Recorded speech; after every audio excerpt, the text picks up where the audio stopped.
महाराष्ट्र विकून नाही.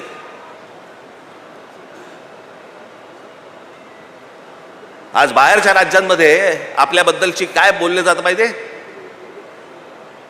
अत्यंत लाज वाटते मला, लाज. हे कोण आहेत लोक म्हणे, परचेसेबल कम्युनिटी, विकत येणारी माणसं, विकत घेता येणारी माणसं, ही आपली प्रतिमा आहे. मी जे सतत सांगत आलो, अरे 1400 वर्ष राज्य केलेला हा महाराष्ट्र या हिंद प्रांतावरती, तो विकला जातो, तो बिकाऊ आहे. त्यातली माणसं विकली जातात. आपलं सगळं जमीन बिमीन, सगळं भाषा भिषा, सगळ्या गोष्टी सोडून द्यायला तयार होतो. असा आपण आपला महाराष्ट्र आहे. कशासाठी पुतळे ठेवायचे शिवाजी महाराजांचे?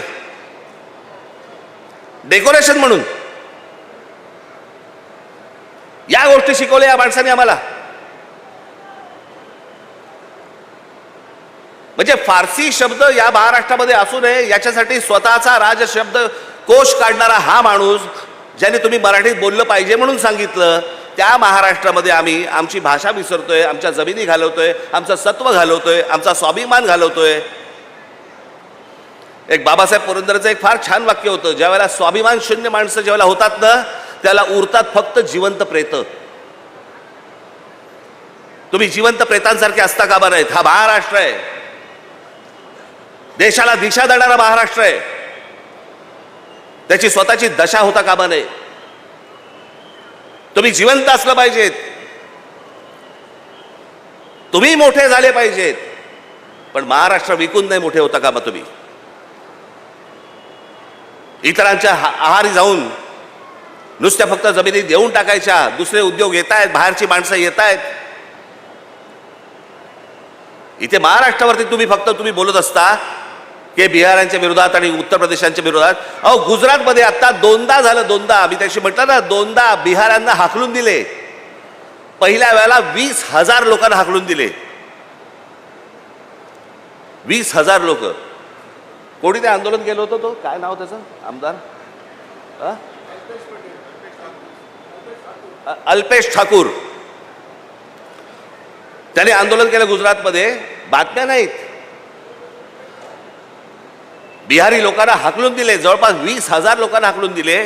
त्या अल्पेश ठाकूरला नंतर भारतीय जनता पक्षामध्ये घेतलं गेलं आणि त्याच्यानंतर त्या अल्पेश ठाकूरला गुजरातमध्ये त्याला आमदार केलं गेलं.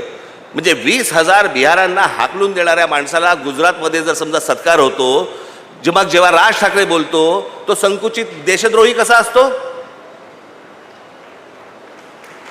आत्ता पण परत बिहारांना हाकलून दिले. म्हणजे आपापली राज्य कशी व्यवस्थित ठेवतात बघा, आणि आमच्या राज्यामध्येच फक्त हे गोंधळ घालायला येत आहेत की तुम्ही हिंदी शिकली पाहिजे, बाहेरच्या राज्यातल्या लोकांना घेतलं पाहिजे. या सगळ्या गोष्टी आत्ता सुरू आहेत. माझी तुम्हाला सगळ्यांना विनंती आहे, मी ज्याला इथे सभा घेईन त्याला मी बाकीच्या इतर सगळ्या गोष्टी बोलीनच, परंतु आजच्या या जयंतरावांच्या आमंत्रणाच्या निमित्ताने, तुमच्या पक्षाच्या वर्धापन दिनाच्या निमित्ताने मला तुमच्यासमोर येता आलं. 2 शब्द तुमच्यासमोर मला बोलता आले. माझी तुम्हाला सगळ्यांना विनंती, हात जोडून विनंती आहे की जागे राहा, कान उघडे ठेवा, डोळे उघडे ठेवा, सतर्क राहा. आपला महाराष्ट्र विकला जाऊ देऊ नका, एवढीच फक्त विनंती करतो आणि आपणा सर्वांची मी रजा घेतो. धन्यवाद. जय हिंद, जय